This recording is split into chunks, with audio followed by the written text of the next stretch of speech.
श्री राधे राधे। भक्तों, प्रभु जिसके ऊपर विशेष कृपा करते हैं, जिसको अपनी सेवा में लेते हैं, जिसे अपनी भक्ति प्रदान करना पहले से तय कर रखा है, उसकी बड़ी हिफाजत करते हैं, बहुत संभाल करते हैं। बड़े बड़े संकटों में भी उसको ऐसे संभाल लेते हैं, उबार लेते हैं जैसे गोद में ही ले लिया हो। तो व्यक्ति को आश्चर्य होता है कि जहां बचने की पूरी संभावना नहीं थी, अर्थात कुछ भी संभावना नहीं थी बचने की, वहां ये कैसे बच गए। तब मानना पड़ता है कि बचाने वाले प्रभु हैं, नहीं तो कोई बच नहीं सकता था। आज संत माता सती जी की चरितावली में आपको ऐसी घटना सुनने को मिलेगी। पहले हम आपको ले चलते हैं उस दृश्य में जो कल आप श्रवण कर रहे थे। शब्दों के माध्यम से जिस दृश्य का दर्शन कर रहे थे, आप वहीं पहुंच जाइए। हम आपको लेकर चलते हैं। वो दृश्य क्या था? नन्ही सी कन्या जो भगवान की भक्ति में लग गई थी अपनी मां के साथ। पिता भक्त नहीं थे रामपद बाबू, वो एक बहुत बड़े धनवान व्यापारी थे चाय के। उनको ये पसंद नहीं था कि उनकी लड़की भगवान की भक्ति करे और बाद में सन्यासिनी बने, जैसा कि एक साधु ने बता दिया था कि सन्यासिनी बनेगी। तो उन्होंने अपने भाई कालीपद बाबू जो कि बैरिस्टर थे कलकत्ता में, उनके पास भेज दिया। और उन्होंने सोच लिया रामपद बाबू ने कि वहाँ कॉन्वेंट स्कूल में पढ़ेगी, वहाँ भक्ति वाली कोई बात नहीं आएगी तो वैराग्य का भूत उतर जाएगा इसका। लेकिन हुआ कुछ उल्टा। वहाँ बैरिस्टर साहब के घर के पास में ही उन आसित बाबू का घर था, जिनकी चर्चा मैं आपके सम्मुख कर चुका हूँ अमल जी, भक्त अमल जी के चरित्र में। और ये आसित बाबू जब उम्र में सती से बहुत ज्यादा बड़े थे। सती छोटी सी कन्या थी, अभी 8 साल की थी, वो तो काफी उम्र के थे।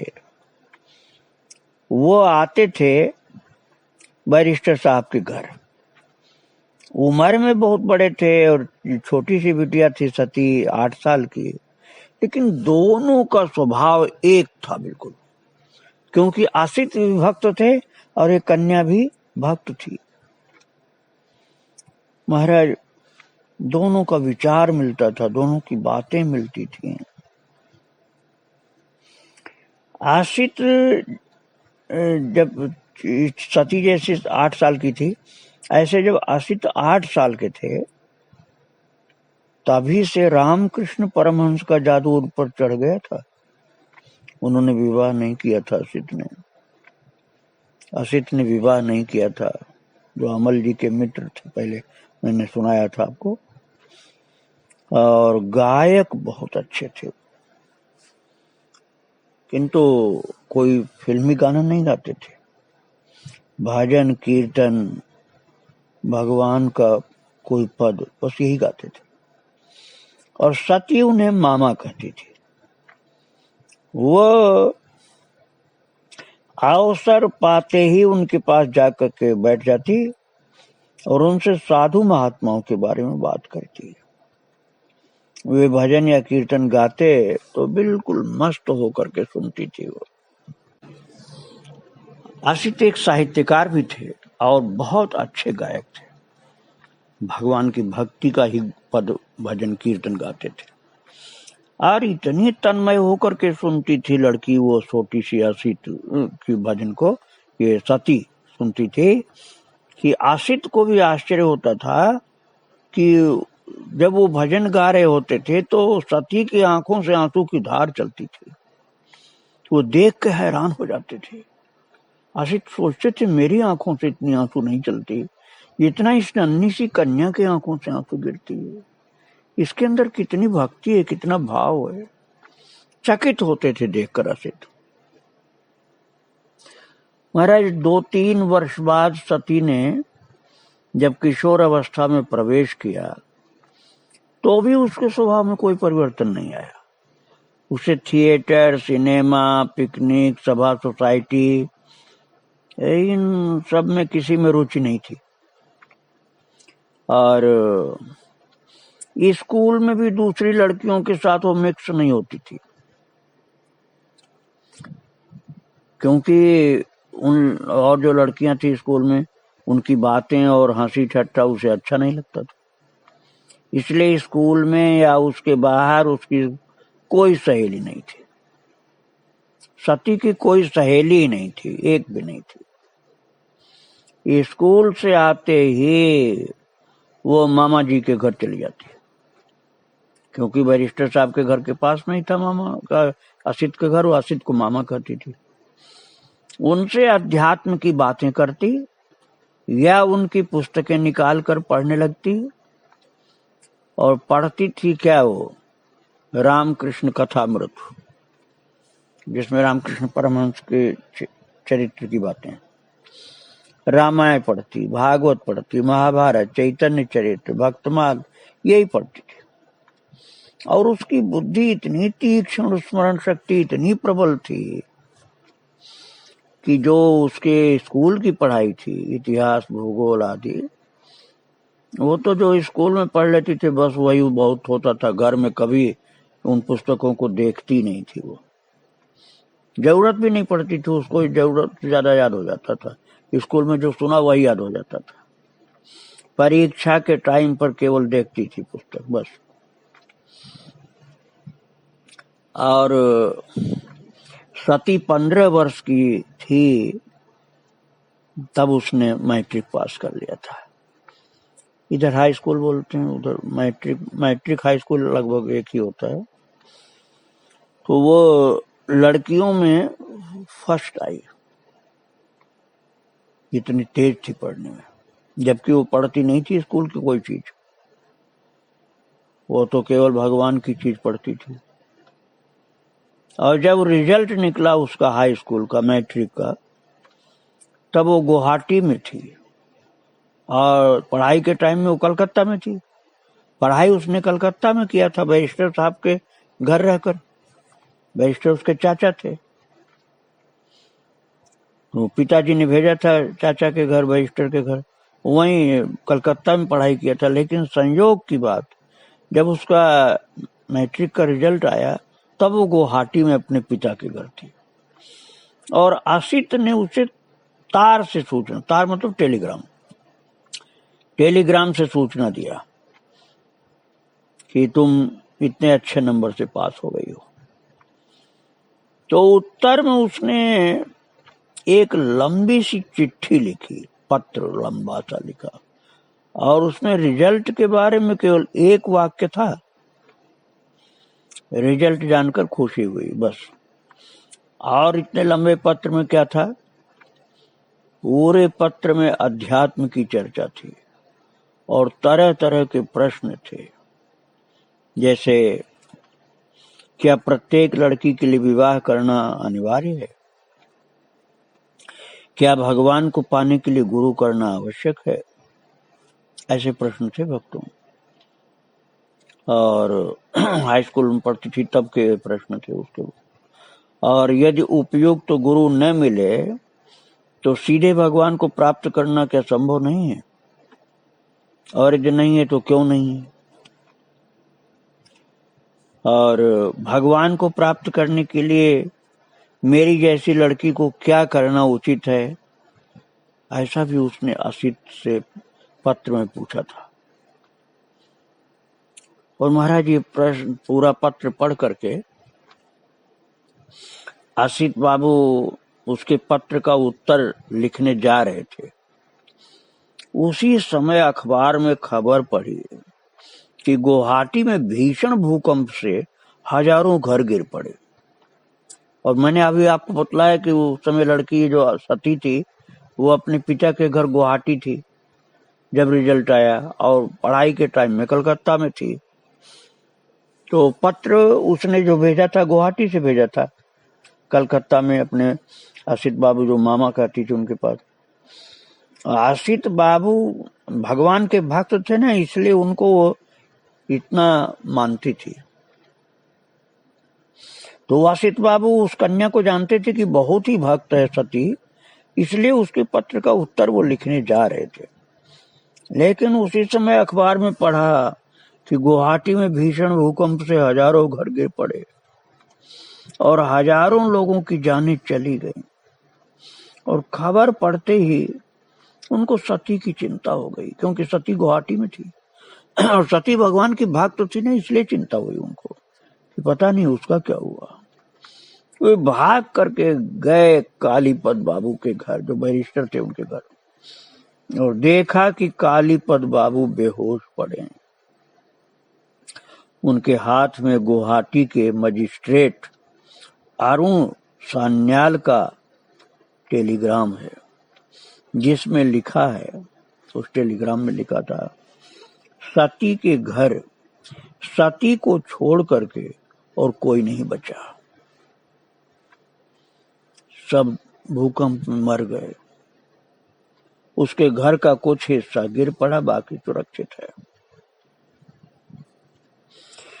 उसी जो बचा हुआ घर का हिस्सा, उसी में सती और कुछ पड़ोस के लोगों ने शरण ले रखी है। और मोहिनी के मुख से शब्द नहीं निकल रहे थे। उन्होंने रोते रोते आसित से कहा, भाई इस समय तुम्हें छोड़ हमारा कौन है, तुरंत जाकर सती को यहां ले आओ। और आसित बाबू गए गुवाहाटी, और आसित बाबू जब गुवाहाटी पहुंचे उस भक्त लड़की के पास,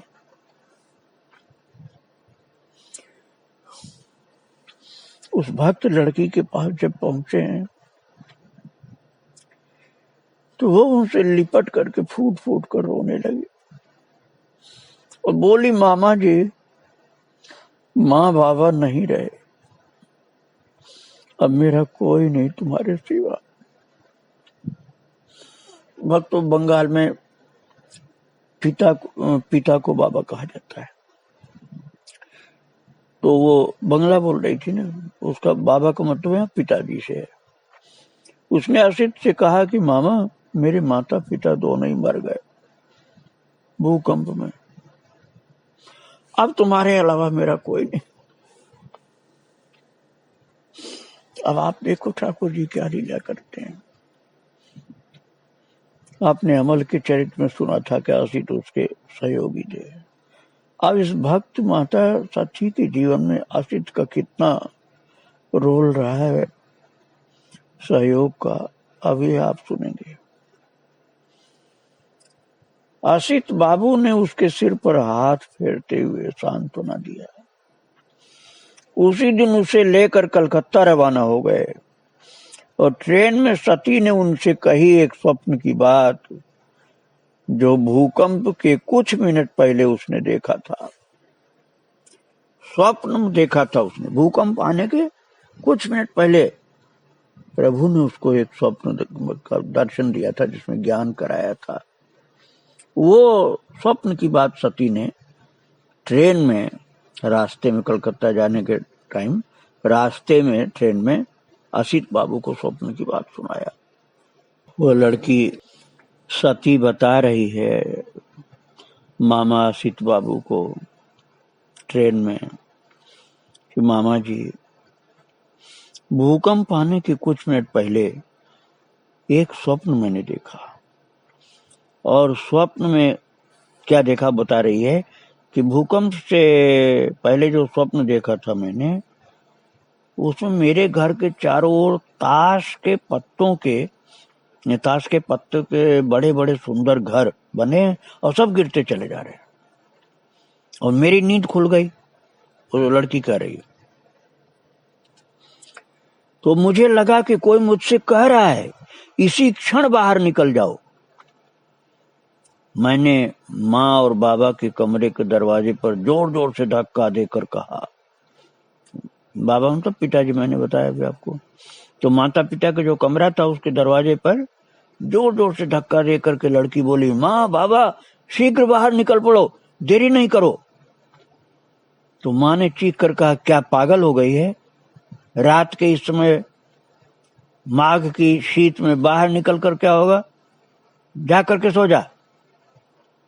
और उसी समय मुझे सुनाई पड़ा बाबा के पैरों का शब्द दरवाजा खोलने को जैसे आ रहे हैं। पर उसी समय मुझे लगा कि जैसे किसी ने मुझे बाहर ढकेल करके कर दिया। अब देखिए प्रभु कैसे रक्षा कर रहे हैं सती की। 1 सेकंड से भी कम का टाइम था वो। तो सती को लगा कि कोई धक्का देकर उसको बाहर कर दिया, घर से बाहर। बड़ी जोर से धक्का मारा किसी ने और वो बाहर चली गई एक झटके में। और बाहर आकर जैसे ही वो खड़ी हुई, गिरती गिरती खड़ी हुई, तो पैरों के नीचे की धरती जोर से कांपी और धरती के भीतर जोर की गड़गड़ाहट हुई।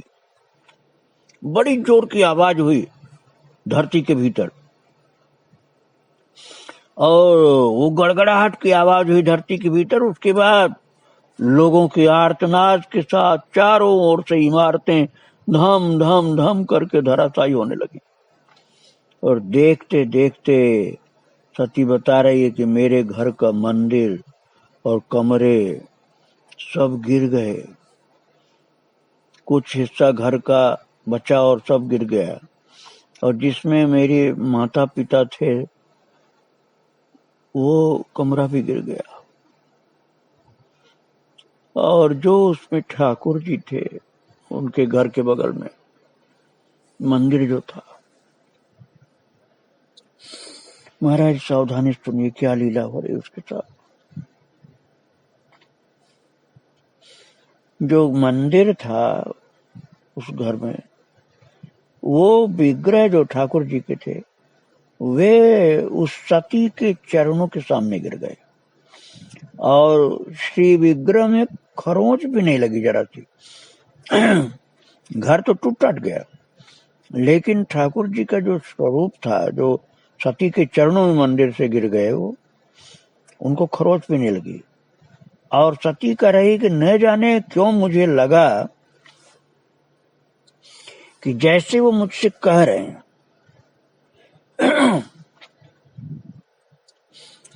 कि अब मेरा कोई नहीं तुम्हारे सिवा, क्योंकि माता पिता थे वो तो मर गए और सती बिटिया थी बस। और भगवान गिरे हुए उसके पैर के पास, मंदिर वाले ठाकुर जी। और उसे लग रहा है कि वो कोई बोल रहा है जैसे ठाकुर जी बोल रहे हैं कि अब मेरा कोई नहीं तुम्हारे सिवा। पर मैं तो उन्हें जीवंत मानती नहीं। लड़की कह रही कि मैं तो उनको जीवंत मानती नहीं, तो वे मुझे अच्छे लगते हैं, बस इतना ही था।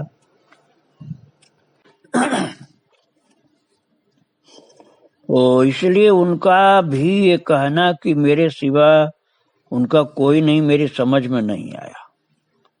केवल आवाज ऐसी हल्की सी आई थी। तो सती कह रही कि मुझे लगा कि शायद मेरी कल्पना ही, ये आवाज कहाँ से ही पता नहीं। पर कल्पना का भी तो कोई आधार होता है। जब मैं उन्हें एक सुंदर मूर्ति के सिवा और कुछ मानती नहीं थी तो कल्पना कैसी? मैं जब छोटी थी तो माँ की सेवा पूजा में उनके साथ सहयोग करती थी। इसलिए नहीं कि मैं ठाकुर को ठाकुर मानती थी, इसलिए कि ऐसा करना मुझे अच्छा लगता था। पर जो भी हो, उस समय न जाने क्यों मुझे ऐसा लगा कि वो मुझसे कह रहे हैं कि अब तुम्हारे सिवा मेरा कोई नहीं और मैंने उन्हें अपना लिया हो। पर मामा जी, मैं तुमसे एक और बात खोल कर कहना चाहती हूँ। श्री विग्रह को अपना लेने के साथ साथ मैंने एक और को भी अपना लिया है। तुम जानते हो मैं माँ बाबा को कितना प्यार करती थी। अपने माता पिता के लिए कह रही हूँ। मामा जी, मैं अपने माता पिता को बहुत प्यार करती थी। मेरे पिताजी ने एक दिन मुझसे कहा था, जब तक तू विवाह नहीं करेगी तब तक मुझे शांति नहीं मिलेगी। विवाह न करने के माने क्या है? लड़की कह रही कि पिताजी को लग रहा था कि विवाह यदि नहीं करेगी तो सन्यासिनी बन जाएगी। और वो बता रही है असित को कि मेरे पिताजी ने कहा कि जिस दिन तू सन्यासिनी बन जाएगी मैं उसी दिन आत्महत्या कर लूंगा, इसलिए तुझे विवाह करना होगा।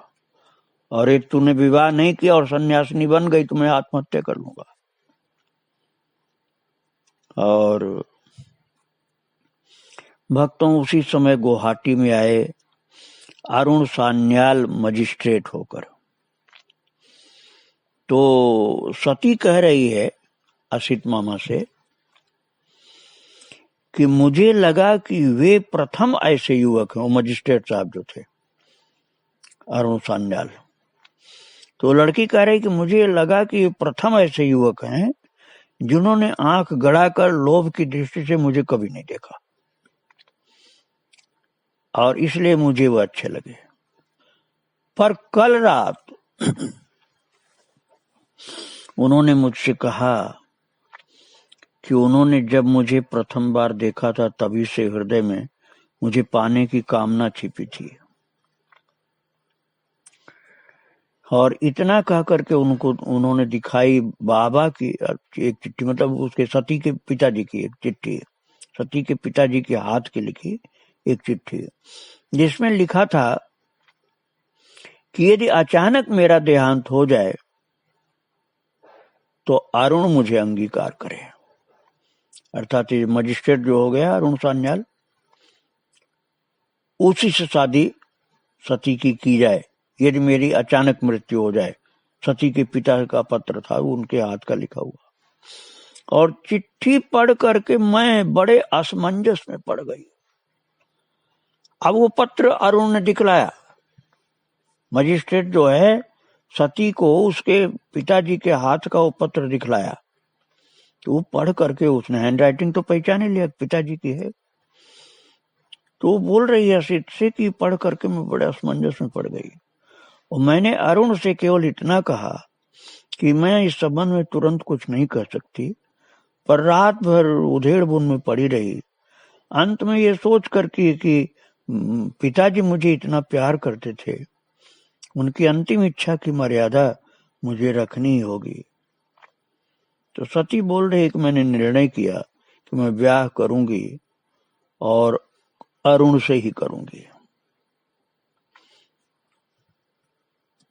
भक्तों, सती की इच्छा अनुसार कलकत्ते में चाचा के घर उसका विवाह उसी मजिस्ट्रेट से अरुण सान्याल से हो गया, और वो उस अरुण के साथ वो शिलांग चली गई।